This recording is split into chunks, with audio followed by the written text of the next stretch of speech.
Boa noite, presidente, diretores, associados e demais interessados no assunto. A gente vai falar sobre o decreto estadual 59781, que foi uma vitória, de certa forma, do sindicato, né? Total, né? O jurídico só adequou o pedido e foi uma vitória. Pode passar, por favor.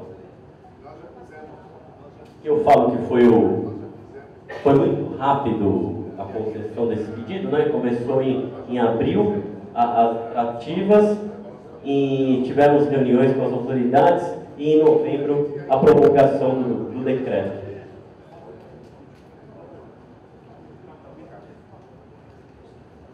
Aqui, essa parte é muito importante. Eu vou comentar sobre ela um pouco mais para frente, mas o que é o fornecimento de alimentação, né? Antes que vocês me perguntem, mas lanche é salgado? No final eu coloco essas ponderações, né? Então, o contribuinte do ICMS que exercer atividade, fornecimento de alimentação, e por força do princípio da isonomia aqui, padaria, que utilize emissor de cupom fiscal, no caso, poderão apurar o imposto devido mensalmente mediante a aplicação do percentual de 3,2% sobre a receita bruta auferida no período. O que é a receita bruta? Então, é o somatório de bens, serviços auferidos no mês, não incluindo o IPI, descontando as vendas canceladas e os descontos incondicionais. Também não entra os produtos que estão sujeitos à substituição tributária. Mas para a substituição tributária ainda tem uma exceção.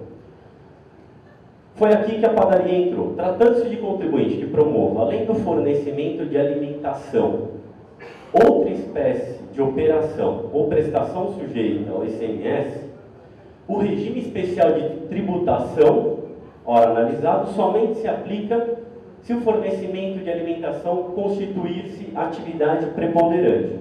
Isso é o que estava na lei, né? Com essa regra, pode voltar, por favor. Com esse decreto foi incluído essa regra. O disposto nessa letra B não se aplica ao estabelecimento varejista que exerça as atividades de padaria ou confeitaria e que esteja classificado nos códigos quinais, né, 1091 ou 4721, o qual poderá optar pelo regime especial de tributação, ainda que o fornecimento de alimentação não se constitua atividade preponderante. Ou seja, o contribuinte que quer usufruir desse regime especial, não tem esse KNAI, precisa incluir. A legislação não fala se é o KNAI principal ou secundário, tá? Aqui eu faço uma recapitulação. O que seria o 1091? Fabricação de produtos de padaria e confeitaria com predominância de produção própria. Que compreende essa classe? Fabricação de pães, roscas, bolos, tortas e outros produtos de padaria com venda predominantemente de produtos fabricados no próprio estabelecimento. Padarias tradicionais. Pode passar, por favor. Outro já é o comércio. Comércio varejista de pães, roscas, bolos, tortas e outros produtos de padaria, quando a revenda de produtos é predominante.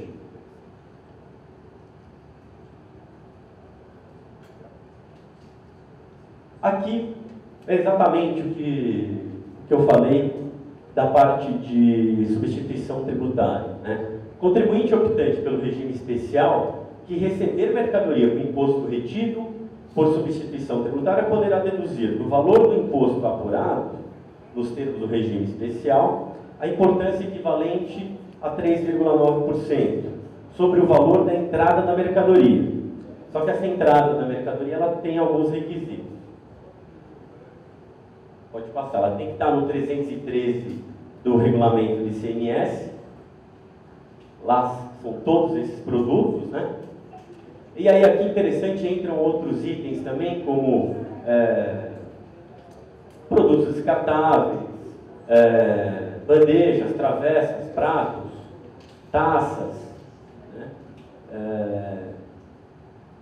Toalhas, guardanapos. Então, só esses produtos específicos que estão sujeitos ao regime da substituição tributária que faria jus a esse benefício de 3,9%. Esse regime é opcional, tá? Veda o aproveitamento de qualquer outro crédito. Quem está no Simples Nacional, como dito pelo Antero, não pode se beneficiar. Bruno, já vamos decidir? Vamos optar? Não. Tem que ser feito um estudo sobre isso para ver se compensa vocês aderirem a esse regime ou não. Principalmente agora, com essa redução, pode ser que seja até mais vantajoso que o Simples, tá? Mas tem que fazer como? Não tem jeito, né? Aqui eu falo desse estudo da viabilidade econômica. Pode passar, por favor. Que não entra o pão francês, tá? Pode passar.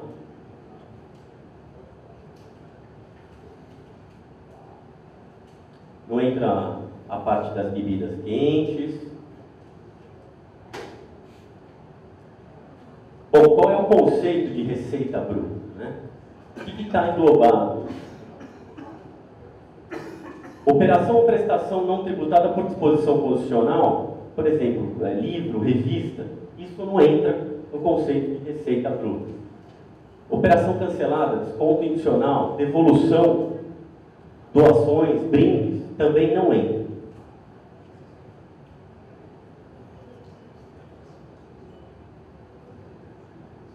A parte de mercadoria sujeita à substituição tributária. Aqui, o valor da gorjeta, aqui é um pouco mais complexo. O valor da gorjeta, quando se tratar de fornecimento de alimentação e bebidas promovido por bares, restaurantes, hotéis, estabelecimentos similares. Não pode ultrapassar 10% da conta. Tratando-se de gorjeta cobrada pelo contribuinte ao cliente como adicional na conta, o valor deverá ser discriminado no documento fiscal. Se for gorjeta espontânea, tem que ser reconhecida a exclusão do valor da gorjeta da base de cálculo do ICMS. Pode. A gorjeta, eu não vou entrar no aspecto trabalhista aqui, tá? Do conceito de gorjeta, só fiscal. Documentação comprobatória de que os empregados trabalham, standardização, sob a modalidade de gorjeta espontânea. Nosso setor não tem. Não tem? Nosso setor não tem gorjeta. Gorjeta é para restaurantes. Tá. Então pode ir. E aqui, ó, o valor das saídas internas, que é o pão francês, né? Ele vai ser excluído da receita. Não pode computar. Aqui o conceito do pão francês. Pode passar. Aqui existem algumas obrigações acessórias que o contribuinte tem que cumprir. São obrigações contábeis, que eu acredito que seja mais interessante para os contadores. Tá? Eu deixei disponível aqui, mas é como é que tem que ser feito esse controle na contabilidade. Pode passar, por favor. Tem outros pontos. Pode passar. Pode passar. Aqui. No cupom fiscal, ele tem que mencionar alguns termos técnicos, tá? Sob o título, no cupom fiscal tem que constar ICMS, valores fiscais e operações, prestações sem crédito do imposto. Observações. Onde será informado o valor do imposto relativo ao desembaraço? Aqui não é o caso. Pode passar. E a parte contábil também. Pode passar. Parte contábil. Pois é, aqui entra o conceito, que é fornecimento de alimentação.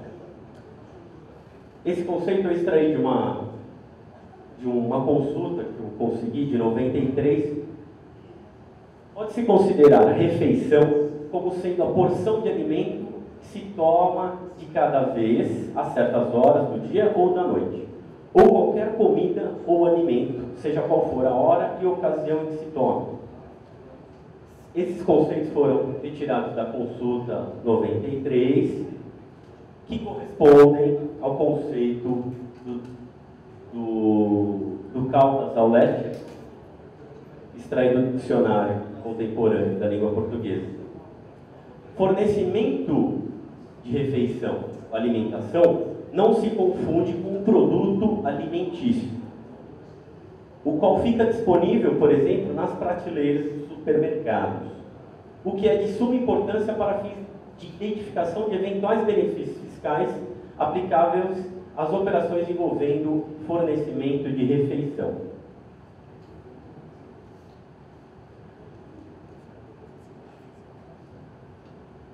Do ponto de vista técnico, fornecimento de alimentação, antigamente existia uma dúvida se fornecimento de alimentação é fato gerador do ISS ou do ICMS.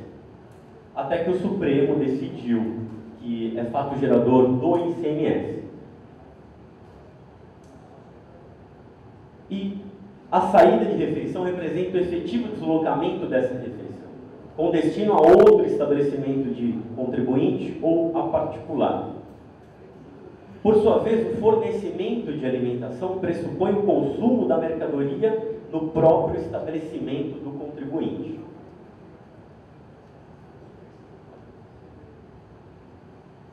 Diante dessas premissas, é possível a gente identificar: o contribuinte estará efetuando saída de refeição, se esta for preparada em seu estabelecimento e remetida ao cliente, onde o funcionário a vai consumir.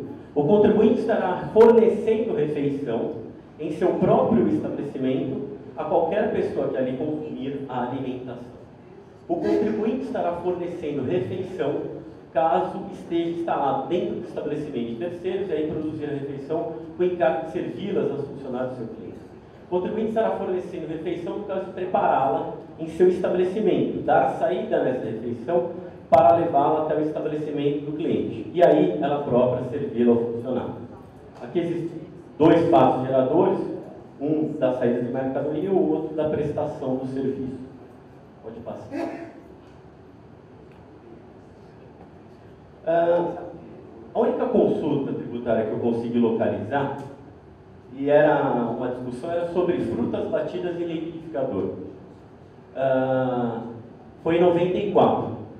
Segundo o entendimento do órgão consultivo, quando as frutas batidas em liquidificador forem preparadas no próprio estabelecimento do contribuinte, em outro da mesma empresa ou por terceiros, e forem fornecidas para consumo nas dependências do próprio estabelecimento que as elaborou, como por exemplo restaurantes, ocorre o fato gerador de ICMS. Na determinação do valor do imposto devido à respectiva operação, a base de cálculo corresponderá a 70% da operação e a alíquota será de 12%. O que eu quero que os senhores entendam é assim: não existe hoje, a gente vai ter que ter o bom senso para definir o que é o fornecimento de alimentação, né? Eu entendo que é todo alimento consumido na panificadora, né? Fala, puxa, mas e o x-salada que vai pedir para viagem? Também é alimento, né? Agora, na nota, não vai constar no cupom fiscal se ele consumiu lá ou foi para viagem. Então, a gente pode estabelecer uma margem muito pequena para excluir desse conceito de receita bruta, nesses casos onde o contribuinte leva o alimento. Querem fazer alguma pergunta? Eu quero fazer um comentário. Vocês estão mais confusos quando chegaram ou agora? Doutor Bruno, tributarista e economista é jogo duro, mas ninguém entende nada mesmo. Eu acho que deve fazer pergunta assim, mas e volto a falar, nós também vamos formatar uma cartilha, eu acho que é muito importante, tá? O que é que nós entendemos por alimentação dentro da padaria? Tudo que nós transformamos lá, tudo que nós fazemos uma coxinha, transformamos a farinha num croissant, transformamos a farinha num pão doce, transformamos a farinha num pão sovado, tudo que nós transformamos o arroz numa feijoada. Então não é só a alimentação, o prato em si, é tudo que nós transformamos dentro da padaria. Esse é que nós vamos pagar 3,2%. Claro, se a gente for a ter aquele pelinho em ovo, sabe, aquele negocinho, tem isso, tem aquilo outro, tem, e nós às vezes até pagamos 2 vezes. Substituição tributária. Isso é muito comum quem está no Simples. Nós temos substituição tributária no cigarro, na água mineral, na cerveja, no uísque, no conhaque, em tudo. Perguntei para o contador se ele se apropria de alguma coisa que a gente já paga na fonte. É muito fácil fazer a conta. O cara faturou 100, a alíquota é 5%, 6%, recolhe tanto e acabou. Tá? Então eu acho que, é que nem eu falei, com essa alíquota aqui, nós vamos formatar uma cartilha também, viu, doutor Bruno? Mais um trabalho para o senhor. Quem sabe, lendo assim, a gente consegue até explicar um pouquinho, embora o senhor explicou como tributarista que é e dos bons, é que é difícil realmente a gente entender o porquê e as entranhas que tem dentro de tudo isso. De qualquer maneira, a palavra está franqueada. Nós temos ainda 10 minutos para perguntas para o doutor Bruno, tá bom? Palavra franqueada. Eu fabrico pão congelado. Eu já aporrinhei a vida do meu contador para saber se eu sou isento de ICMS no pão que eu fabrico ou não. E ele já por 3, 4, 5 vezes disse que eu sou obrigado a recolher o ICMS, na base de 7% com o crédito descontando o crédito das matérias-primas. Sim. Eu quero saber se eu me enquadro no pão francês, 0 de alíquota que as padarias têm direito ou não. Se o senhor não recolhe, o senhor vai estar sujeito a multa, juros. O que eu aconselho o senhor a fazer? Fazer uma consulta tributária junto à Secretaria da Fazenda do Estado de São Paulo. Como funciona? É feita uma consulta questionando isso. É lógico que quando a gente vai fazer essa consulta, eu posso fazer essa consulta para o senhor, eu já vou direcionar ela entendendo que seria isento, certo? Quando a Secretaria da Fazenda responder essa consulta, se ela for favorável ou não ao senhor, ela vai vincular o senhor. Se o senhor quiser contrariar, o senhor vai ter que entrar na justiça, tá? Por mais que o senhor já tenha recolhido, de certa forma a situação do senhor está tranquila, porque o senhor não corre nenhum risco de ser autuado, digamos assim, certo? Porque existe uma multa pesada em cima disso. Agora, nada impede, o que eu recomendo? A gente faz uma consulta em nome da empresa do senhor, dependendo da resposta da consulta, a gente pode questionar isso judicialmente. E se o senhor fazer jus a essa isenção, a gente vai pedir a restituição dos últimos 5 anos. Vai me falar, Bruno, se eu fizer isso, vai acender a luz vermelha lá na Secretaria da Fazenda, vai chamar a fiscalização? Eu acho que pode chamar, né? Então, mas se o senhor está tranquilo, está 100%, faça, né? Faça. Depois eu dou o meu cartão para o senhor entra em contato comigo, eu faço a consulta para o senhor, tá? Eu vou disponibilizar sim até essa apresentação, como eu sempre faço, né? Eu até também sempre disponibilizo. Colocar no nosso site. O arquivo está lá. Vamos colocar no nosso site, mas como eu falei, nós vamos colocar também em forma de cartilha, para ser mais fácil para o planificador e até mandar para o contador isso aí, tá bom? Tá bom, doutor Bruno? Boa noite, agradeço a atenção de todos.